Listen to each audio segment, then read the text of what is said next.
Oh my God, Ray, you gotta help me. Mommy's gone crazy. Surprise. Surprise, Cindy. Scary Movie was not a parody alone. It was an kamikaze plunge into horror, a crash that plunged into all the 90s slasher tropes where victims didn't so much as run from the murderer, they ran to him practically, and the joke landed harder than the fright. It seemed like pandemonium on screen, with shrieking masks, bodies in midair, and jokes that never stopped pulling their punches. But off-screen it was equally gory chaos in another guise. Battle of the casting, script warfare, rewrites, and reshoots made this comedy one of the most improbable Hollywood hits of its time. The studio didn't want Carmen Electra until one man battled tooth and nail to convince her that she was ideal for the slaughter. Regina Hall almost lost Brenda to pop star, Anna Faris almost didn't even make it to her audition, and Dave Sheridan conned his way into his role by making the director believe Duffy was an actual person. Scary Movie was constructed, almost ruined, and then recouped. What would become one of the biggest parody franchises in history began as a risk no one figured would pay off. These are the bizarre facts surrounding the madness, and they show how one spoof not only satirized horror but blew up an entire genre. If this kind of story touches your heart, if you're someone who cares about truth, responsibility, and speaking up for the voiceless, please like this video, subscribe to our channel Star Vault TV, and share it with someone who should hear it. Let's get started. By the late 90s, Hollywood had a formula that was too good to abandon. A part pretty teens, a part masked murderer, a part ironic soundtrack. From Scream to I Know What You Did Last Summer, the slasher boom was making money hand over fist with every reused cliché. Sean Wayans was sitting through all of it and laughing, because to him the scares weren't all that matter to sell. It was the silliness, the formulaic patterns, the fact that in each movie someone heard a sound and walked straight towards it. So, rather than creating another horror movie where victims ran away from the murderer, Sean sold a movie where they ran straight into the punchline. The Wayans brothers didn't merely parody the genre. They took its conventions, turned them on their head, and challenged the audience to see. It wasn't polite, it wasn't subtle, but it was precisely what the time called for. A movie that hijacked Hollywood's most commercially successful horror genre and made it a full-on killing field of comedy. Timing, though, is heartless. By the late 90s, Scream had broken the code for teen slashers, and Hollywood was buzzing around the formula like sharks in the water. For sheer bad fortune, two entirely different writing teams conceived the same idea at the same time, a full-fledged spoof of the genre. On one hand were the Wayans brothers, with their ballsy approach to comedy. Against them were Jason Friedberg and Aaron Seltzer, who had pitched a script with the laughably on-the-nose title scream, If You Know What I Did Last Halloween. Both scripts had arrived on Dimension Films' desk in a matter of weeks, and suddenly there was a dilemma. If the studio optioned one, the other would be able to sue for theft of concept. The answer wasn't creative, it was tactical. Dimension optioned both scripts. Then they presented the Friedberg-Seltzer draft to the Wayans and instructed them to take it and run with it. When all the dust had settled, the Writers Guild came along and credited all the writers, despite the fact that there was only one actual script that ended up on the screen. Scary Movie emerged, not through one vision, but corporate better safe than sorry. Casting was equally unpredictable, and there was no more difficult role to secure than Cindy Campbell. She needed to be convincing as the final girl, but also succeed in delivering punchlines with impeccable timing. Too campy, and the movie tipped out of balance. Too glamorous, and the parody sank. There were dozens of additions that stacked up, the majority of which completely misread the tone. Then Anna Faris walked into the room by chance. She wasn't after Hollywood fame. She had just 7 days before relocating to London to work in advertising and only came in on the last-minute audition offer. But as soon as she read, the tone of a room changed. Her naively wide-eyed earnestness made the ridiculous seem credible. She did not wink at the camera. She simply existed as Cindy. Instead of a job in London, she chose the role, and when Scary Movie hit theaters, Faris went from complete unknown to breakout star, earning MTV Movie Award nominations and walking red carpets within a year. She nearly missed it all, But one lucky audition set her entire career in motion. The opening gag almost didn't exist in the form fans remember. Everybody remembers Carmen Electra running in slow motion as mascara smudges, and a masked murderer is closing in. But Carmen Electra was not the original choice for the studio. Jenny McCarthy had read for it with attitude, Alicia Silverstone's name was circulated as a commercial one, and executives rejected Electra as too cheesy, too obvious. Her Baywatch picture, her tabloid reputation. They thought she'd be a distraction from the joke, not the joke. But director Keenan Ivory Wayans noticed something other people did not. He was persistent with her, holding up casting, resisting every meeting, insisting on not shooting unless she came aboard. When Carmen did arrive on set, she aced it by embracing her own bombshell persona, spoofing herself with unapologetic dedication.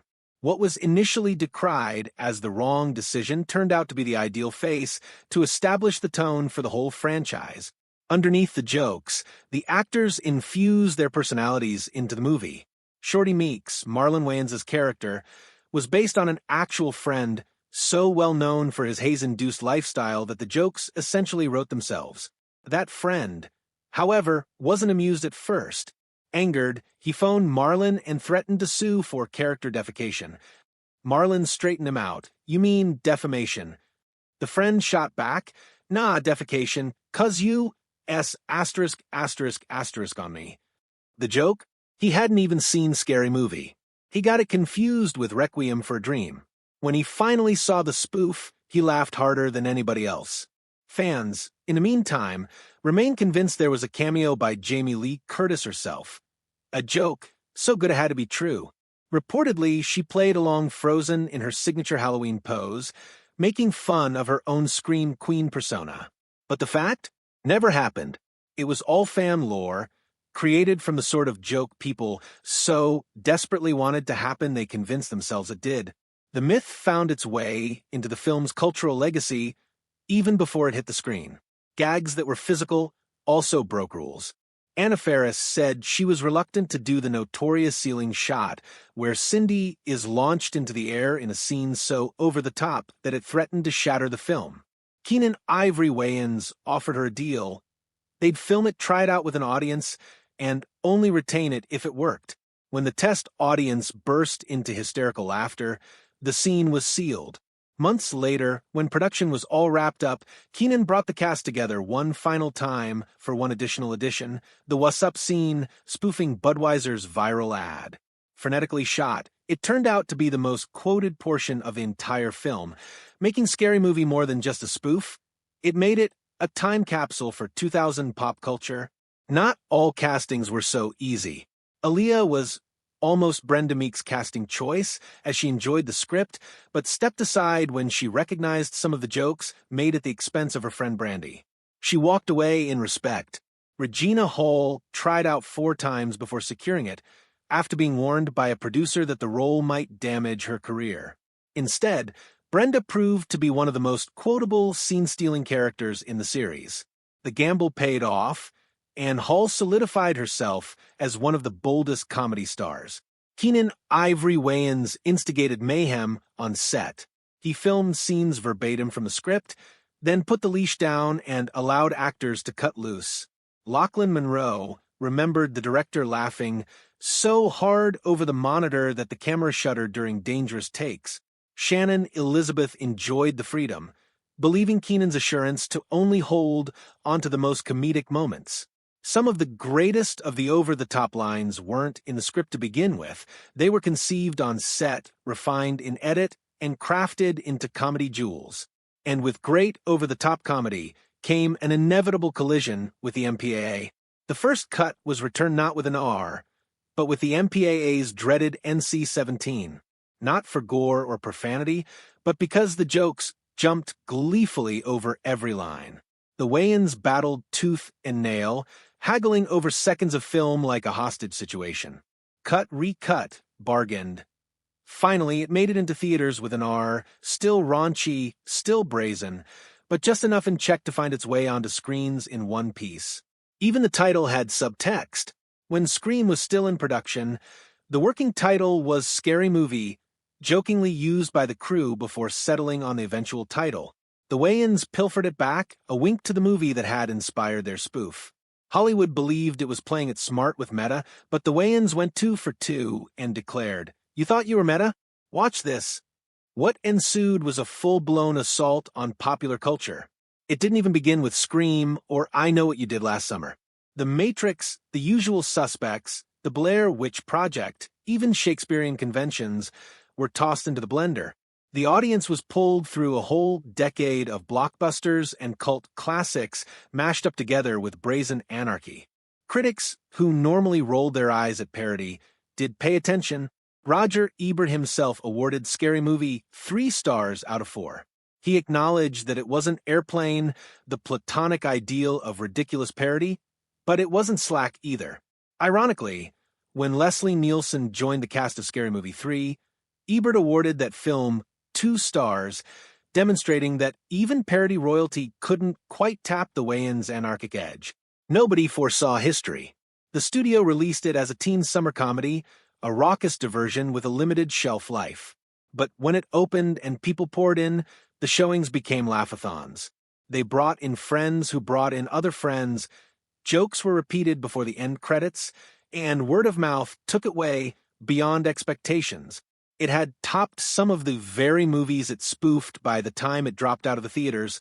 A lean satire had turned into the biggest money-making comedy of its time, evidence that here and there, the underdog can be a long-shot winner. And then there was The Empire. Sequels followed. Studios replicated the formula with Not Another Teen Movie, Epic Movie, Date Movie, Meet the Spartans, and so on. The majority did not succeed in replicating the mix of mayhem and accuracy that brought Scary Movie success, but rather relied on pop culture references without punchlines. But the original Scary Movie was still the template, fearless, pointed, outrageous.